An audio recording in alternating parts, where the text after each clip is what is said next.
Ito naman mahigit 5 milyong backlog sa plaka mga kabrigada natapos na raw ng LTO.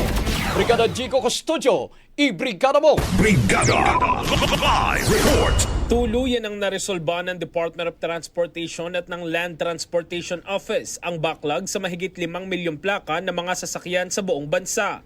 May kabuang 5,445,720 na plaka ang matagal nang hinihintay ng mga motorista na ngayon ay nakahanda na para sa distribusyon. Ayon sa LTO, maaaring i-check ng mga motorista ang availability ng kanilang plaka sa pamagitan ng eGov.ph app. May opsyon ng mga motorista na ipa-deliver ito sa kanilang tahanan para sa mas mabilis at maginhawang pagkuha. Sa kasalukuyan, sinimulan na ang paghahatid ng mga natapos na plaka sa mga rehiyon upang matiyak na agad itong makarating sa mga LTO district offices at maipamahagi sa lalong madaling panahon.